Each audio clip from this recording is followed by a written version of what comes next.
Hello, I hope everyone's having a fantastic day today. This is my introductory video to my YouTube channel, which is going to be about sports news, being the title Sports Fanatic. Uh, well, um, obviously, the sports world, not just the baseball world, but the sports world, got hit with some pretty hard news yesterday in the plane crash of the pitching great, who in my mind is a surefire Hall of Famer, Roy Halladay. Um, Many have obviously echoed how great of a baseball player he was, and obviously he was. He threw a no hitter for the Phillies in the postseason, only the second guy to ever do that. He threw a perfect game in that same season, which I believe was on May 29th of that year. Um, and he really just embodied the work ethic, the mental stability, and basically everything you need to be a great pitcher. But that's not all that Roy Halladay was. He was a fantastic pitcher, but as much of a great pitcher he was as hard of a worker outside of baseball as he was inside of baseball.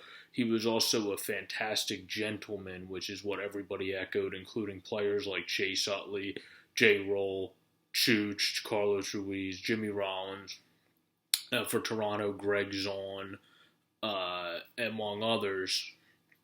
Uh, he was great to that city, great to baseball in Canada, great to Toronto, great to Philly, great to the sheriff's department in Florida, and he just touched everybody in a way that not typically you peg a professional athlete to touch people. He was a fantastic gentleman, and he did so much for Philly in terms of charities. For Florida, he got the Sheriff's Association, the dog they used to solve crimes. He was always about helping people and helping others, whether it was in the game or outside of the game. And that just makes this loss so much tougher for everybody. He was mentioned, they took time out of regular news. Networks that have nothing to do with baseball have took time out to recognize his presence and his passing and offer their condolences to the family.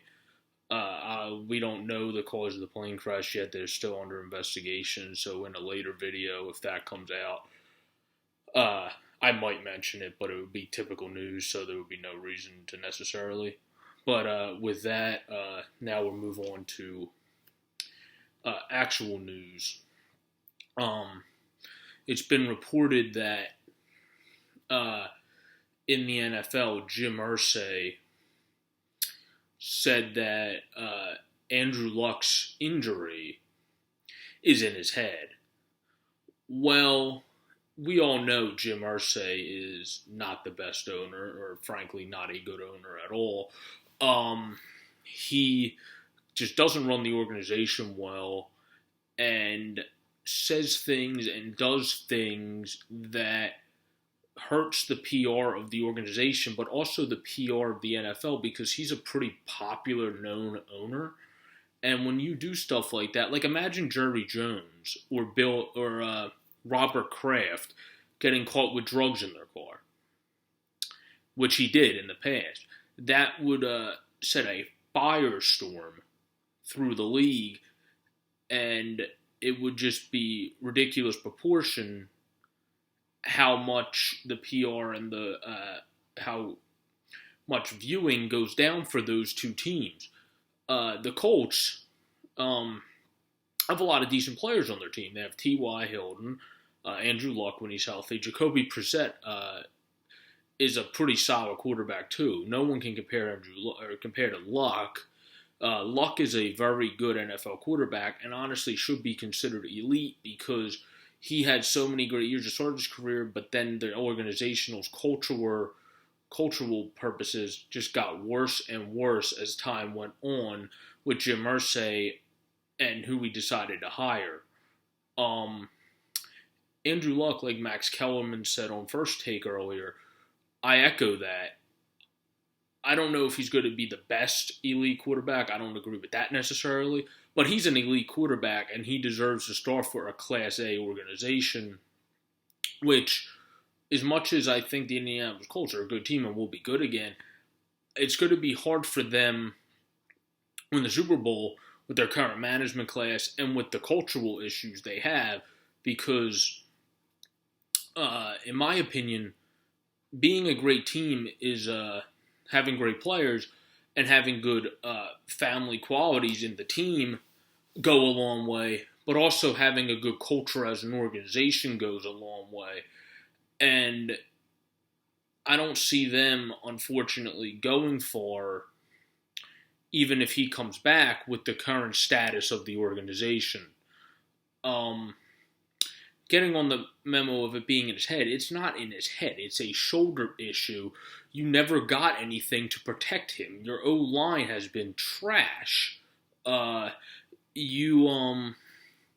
He's got hit over 200 times, they calculated, separate from sacks. And he's typically was one of the more sack quarterbacks in the NFL. We see how that's deterred Aaron Rodgers, who's one of the best of all time, and obviously with Tom Brady, the best of our generation. And it's just one of those things that you scratch your head and go, why would an owner say this? As a good businessman outside, we understand. And so why would he say that? That I can't answer. But anyway, in my opinion, I always loved Andrew Luck. I loved him in college. I love him in the NFL. I think he's one of the great quarterbacks. And I hope for his sake, like Max Kellerman said, get out of Indy not because the fan base is great. The fan base is amazing. The organization in terms of its players and its coaching staff on the field, Chuck Pagano is okay. But his organization on the field is not that bad. It's the upper management. They need to fix that to get to the next level. And they need to get guys to protect Luck. If he stays, they must protect him. But anyway, final take on that is Andrew Luck, if he goes to, say, the Vikings, if Teddy Bridgewater can't come back and be healthy, imagine how much better the Vikings would be with someone like Andrew Luck. Or if he goes to San Fran doesn't need a quarterback anymore, but before they got Jimmy Garoppolo, San Fran obviously needs more than just a quarterback, but they obviously would have won a game by now with a caliber player as Andrew Luck. Same with Cleveland. Cleveland has so many issues with the organization and the players they have on their team. If they had a guy like Andrew Luck, they would not be 0-8, I think it is now. They would at least have a win. Andrew Luck is one of those guys that adds so much to his team himself, but you still got to put guys around him, obviously. But he adds so much to his team just as a sole person himself. Not to mention he's one of those class act football guys in terms of how we talk about Halladay being very humble as a superstar. That's Andrew Luck also. Anyway, moving on from that stuff.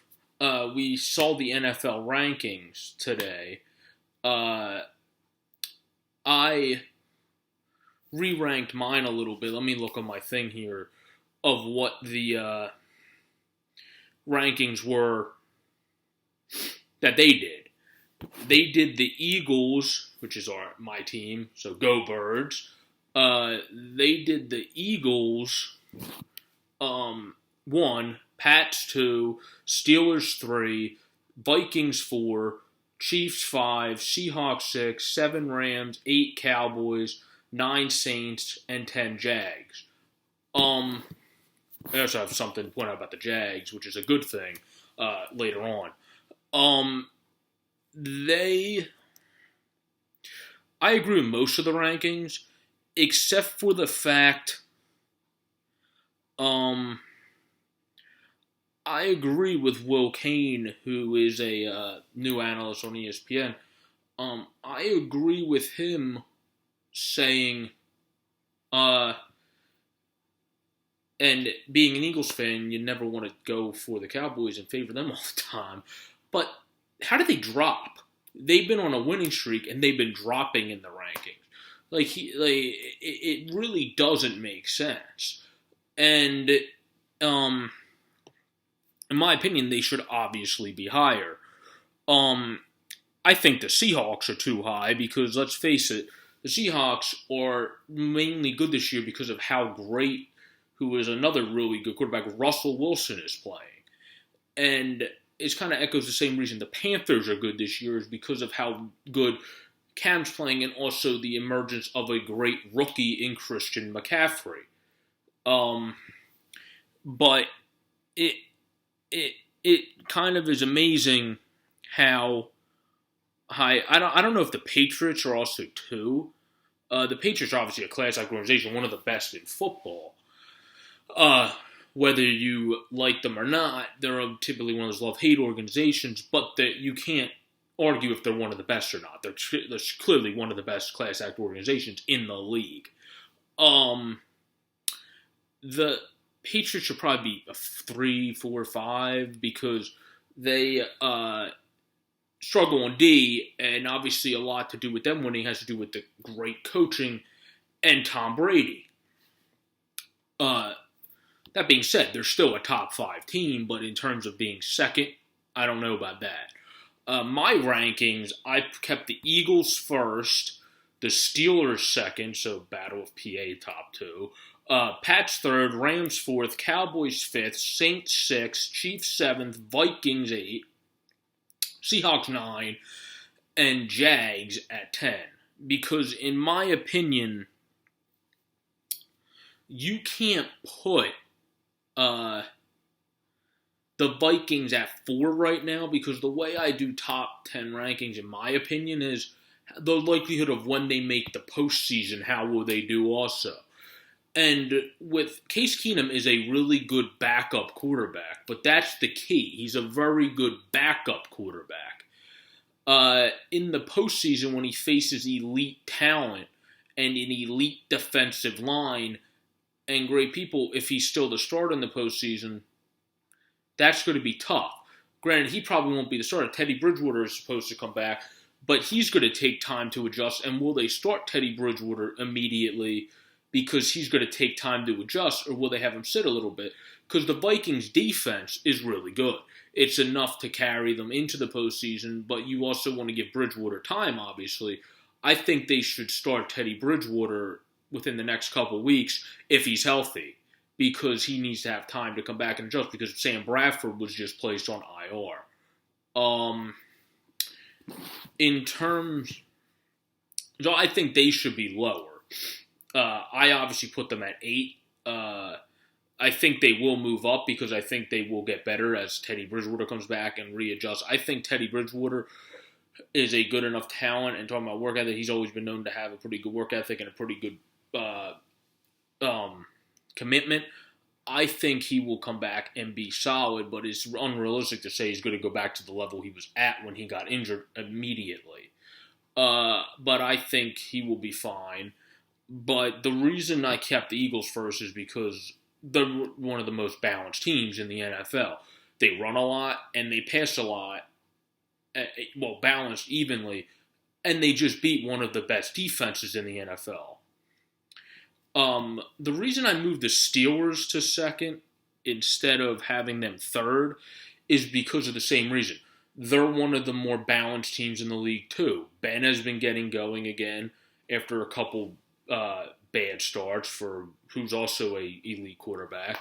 And then Le'Veon Bell obviously is great, and the Steelers defense always is pretty solid and holds their own, and they're one of the more balanced teams in terms of offense to defense too, as are the Eagles, not just running to passing.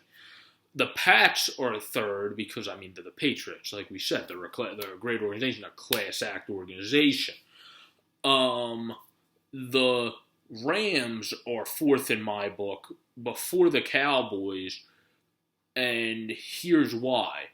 The Rams, I even said this last year to many people I knew, Jared Goff is a really good NFL quarterback. Is he elite? No, not yet at least. Could he become it? Possibly. But he's going to always be very good. He didn't have a great year last year because they didn't set him up for success. They added good players this year. Their O-line's playing a lot better. They added some guys. They added better wide receivers, obviously.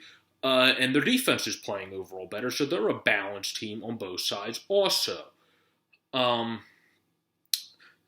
there's Dallas, who obviously is a good team, as much as I hate to admit it. Dak is a great quarterback, and I'm going to love seeing the battle of Carson Wentz and Dak Prescott for years to come in the NFC East. Obviously, where Dallas is in my rankings as the season goes on is going to depend on what happened with the whole Ezekiel Elliott situation. Then we have the Saints, who are a balanced offense, defense, rather. They're Drew Brees, one of the best quarterbacks in the NFL still. They obviously added Adrian Peterson, which was a great they traded Adrian Peterson because of how good Ingram's playing and their other young running back. And the Saints are just one of those organizations that is really good at knowing who fits with their plan. And really believe in you as a player. Like Mark Ingram, we all know, didn't start his career that great as we all expected. They trusted him, had faith in him, and look where he is now. One of the solid, dependable, reliable, good guys to have as a running back. Kind of like Jay Ajayi on the Eagles, who makes that team so much better. The Chiefs, Vikings, Hawks, and Jags round up the end. The Jags, in my opinion, a lot of people say that they should move on for Blake Bortles. He's not going to be a franchise quarterback. I disagree because Blake Bortles has shown, I had him on my fantasy team 1 year and followed him, obviously, because he was on my fantasy team. He has shown in times flashes of being a very good NFL quarterback. Which, obviously, if you show signs of being a very good NFL quarterback, that means you're a franchise quarterback. The Jags are just one of those teams that also sets you up to not have as good a numbers as you can. I would admit it. Last year, the Eagles did the same thing to Carson Wentz. We said he had a great rookie year, which he did. Imagine how good of a rookie year he would have had with the wide receivers the Eagles have this year. It's exactly the same like Jared Goff.